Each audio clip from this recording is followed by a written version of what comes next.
This is Mark Bell, and today I'm going to talk to you about some of my previous diets.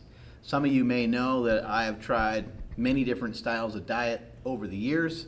I've utilized everything from a ketogenic style diet way back in the day, a diet called Body Opus, all the way to Stand Efforting's vertical diet, bodybuilding style diets.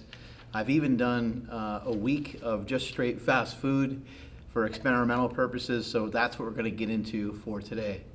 Before I dive in any further, I just want to point out that I have some books written on this topic.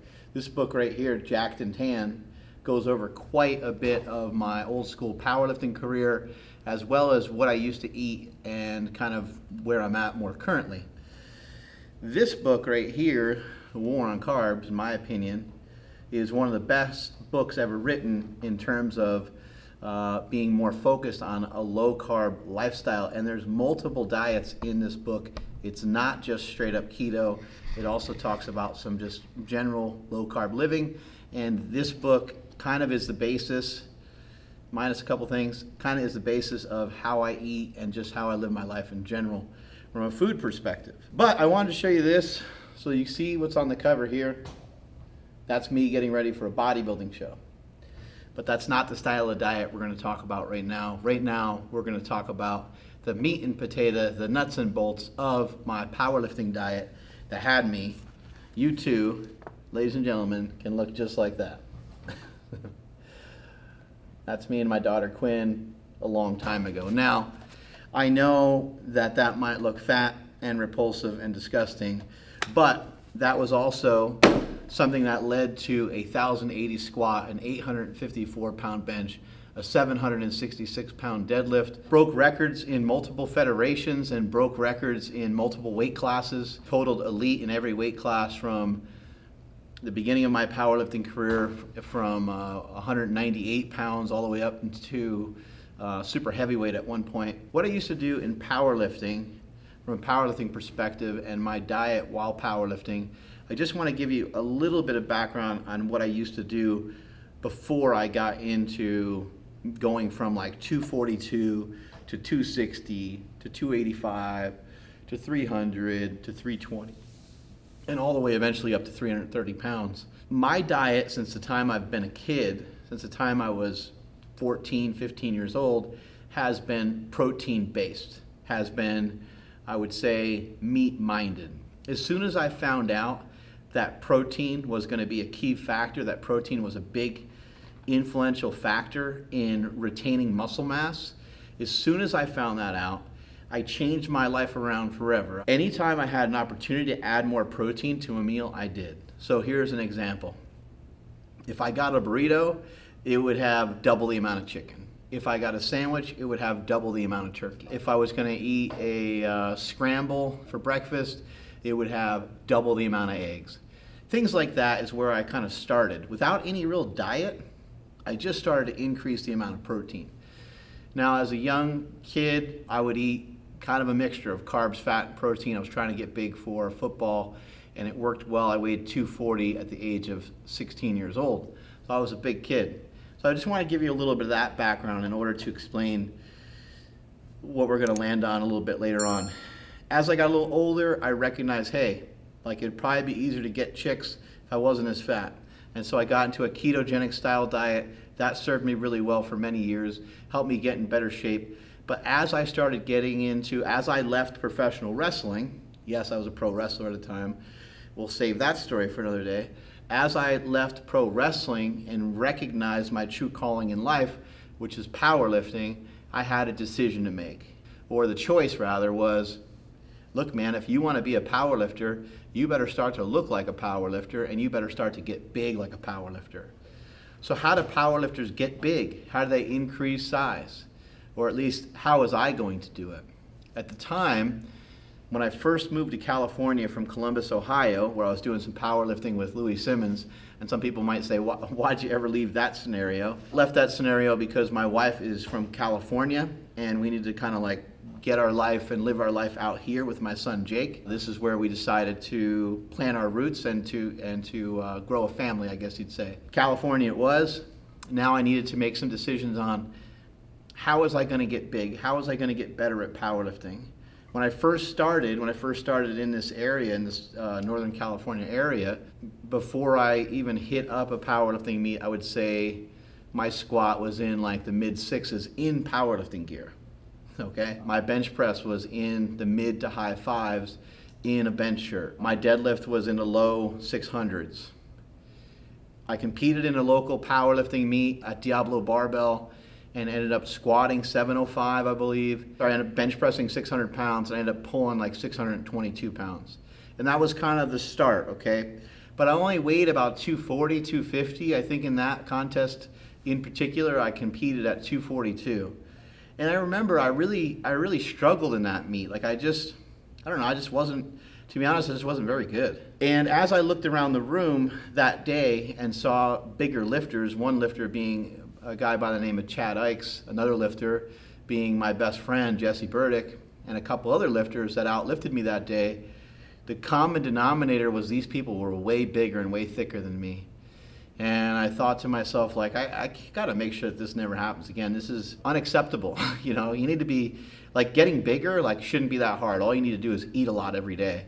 And you should be able to, you know, beat these people, because if you have enough size, you should be able to move more weight. From a training perspective, I felt like I was training hard. I felt like I was working for it. And so that didn't feel like the missing element. That didn't feel like the missing component. I went to some other big powerlifting meets, and again, I started seeing guys like Steve Goggins, who weighed about 260, squatted 1,100 pounds.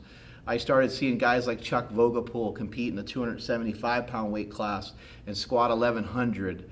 I started seeing some of the big monsters of powerlifting from yesteryear. Gary Frank comes to mind. Donnie Thompson comes to mind. These guys were absolute monsters. They were massive. They looked like dinosaurs. I mean, they were huge. One guy was bigger than the next, 300 pounds, 400 pounds, 6'2", 6'3", 6'4", 6'5". Even in my very own gym, I had some really big lifters. Scott Hoss Cartwright was one of them. In addition to that, we had Big Roy, we had Jim Sheffield. We had some big people at SuperTraining Gym.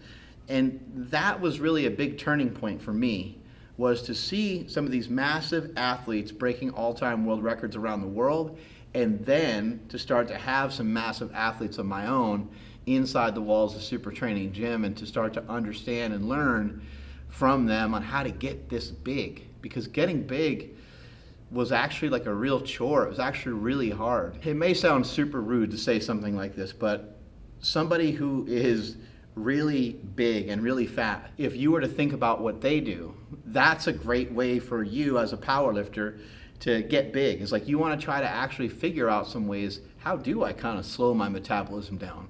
Well, one way would be to stop moving around so much. One way would be to, if you're going to do something, make sure it has a particular purpose. So a lot of just extracurricular activities are kind of off the table, you know, like just going for a bike ride and just kind of recreational stuff. You want to ditch all that stuff because it's in favor of a surplus of calories. And so what I did, normally most days I would eat pretty good. Pretty good meaning I would get in a good amount of protein. I would eat some fairly clean carbohydrates. But maybe around lunchtime and especially dinner is where I'd kind of let loose. It wasn't uncommon for me to eat a burrito in the middle of the day. It wasn't uncommon for me to finish a night off with like a steak and some potatoes. But even when the steak and potatoes were gone, it wasn't uncommon for me to finish that all off with a pizza or with some ice cream, with some Ben & Jerry's. A lot of times on the weekend would be where my training had a surplus of activity, because I was doing a lot of squatting on the weekends. On Saturday, every Saturday for 6 years straight, I squatted. Those days just completely crushed me. I would go to the movies with my kids on Sunday afternoon or Sunday morning after a training session, and I would just be out cold. The first 6 minutes of the movie, I'm there snoring, and my kids are hitting me, trying to wake me up, because it's just in like I was just in a coma. All those squats, you know, were crushing me. But from a food perspective, it was pretty simple. It was, you know, always make sure you get in enough protein. So the protein was always at least 1 gram per pound of body weight. So if I weighed 270, I had to get at least 270 grams of protein, but oftentimes it was even more than that. Sometimes it was through supplements, sometimes it was through, having a protein shake or two every day. Other times it was, trying to make sure I'm getting it through the food, but usually it was a combination of food and getting a shake or two in each day to make sure I got the proper amount of protein in. Another big factor was carbohydrates. I didn't really track stuff. I didn't keep track of stuff. I still don't keep track of stuff, but I would make sure every day that I'd have at least a cup or two of rice. I would eat at least a potato or two. And on top of that, I've always liked fruit. So I'd have fruit, or I'd have some sort of fruit juice with a meal. Fruit juice with a meal or milk with a meal was a great way to increase calories. If you're in a mode where you want to lose weight, you want to just get rid of any calories that you have that come from any liquid, basically, except for maybe a protein shake, because those are some empty calories. Those are calories that you take in that don't really fill you up. They don't really serve much of a purpose. But if you're trying to get bigger, that's a great way to do it, is through some liquid. The fun thing about powerlifting is not only do you get to drink milk or something like that, you also get to have things like chocolate milk. Not only do you get to eat some complex carbs, you get to eat some sugary carbs here and there. Not only do you get to eat, but you get to eat a surplus of calories, and it's fun. And anyone who's powerlifting, I don't suggest that you eat in a really unhealthy fashion, but I suggest that you try to go through a bulking phase at some point in your life, just to see what it feels like to have that surplus of calories. You're gonna feel really, really strong. When I would go to the gym on a Saturday morning after Friday night, crushing, an entire pizza, I would feel so powerful from having those extra carbohydrates, having the extra fat, having the extra salt from the diet. I would feel amazing when I'd go into the gym the next day. And I understand that a lot of what I'm talking about is not necessarily healthy. We're not really talking about straight up health.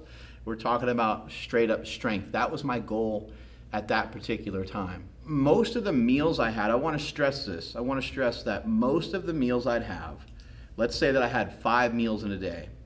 Out of those 5 meals in a given day, at least 4 of them would be healthy eating.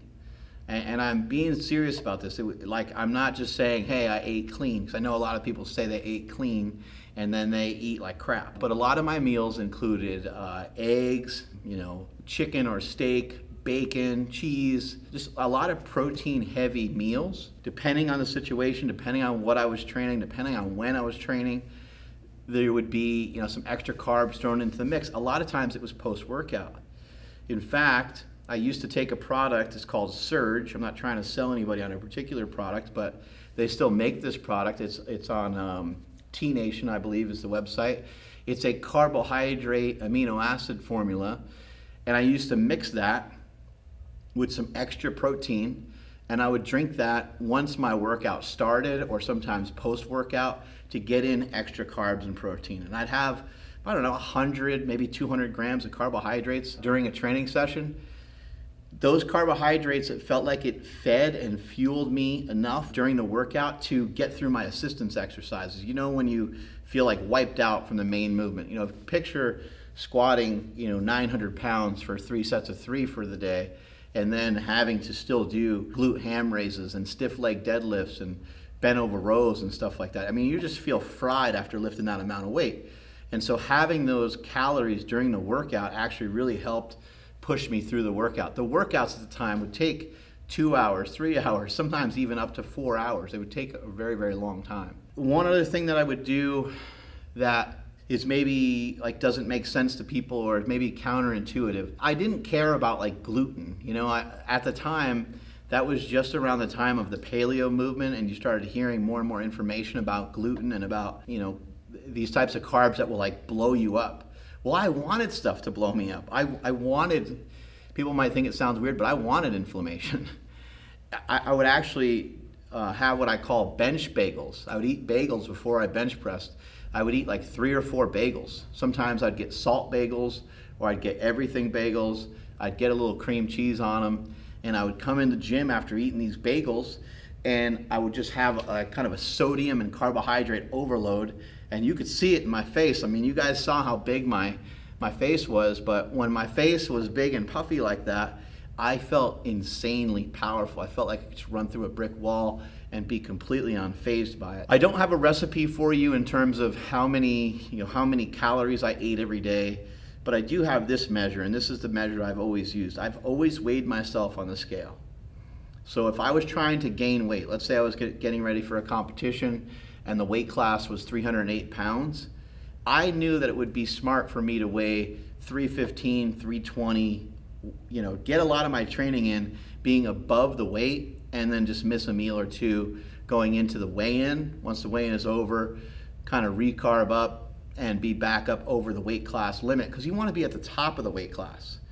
So even for some of you guys that are smaller, even some of you that are 165 or 181 or whatever the weight class is that you're in, if you're getting ready for a competition, you're in the 165 weight class, but you only weigh 155, eat up. Gain some weight going into the competition. I see too many people losing weight going into competition. That is a big mistake. I see too many people like, I'm not going to be competitive in the 198 weight class, so for my first meet, I'm going to compete at 181. It's your first contest or your second contest. No one cares. And you're not going to be competitive anyway with your current strength level. It's going to take you time to build that up. So don't worry about what you weigh on the scale as much as you're concerned with the weight that you lift in the contest. You'll be shocked at how bad it would throw you off just to lose 5 pounds or 6 pounds for a contest. It could throw you off tremendously. So if anything, you want to gain weight going into a powerlifting meet. A powerlifting meet is not a beauty contest, so no one cares what you look like. No one cares if you get fat. It's just kind of part of it. We've accepted it. Now, I also want to say that we know throughout history, there's been a lot of lifters who are jacked and not fat who can lift big weights still. I don't want to imply that you have to get big and fat in order to be able to lift big weights. Guys like Stan Efferding, guys like Dan Green, there's been a lot of great lifters over the years who have proven you don't need to be big and fat to lift massive amounts of weights.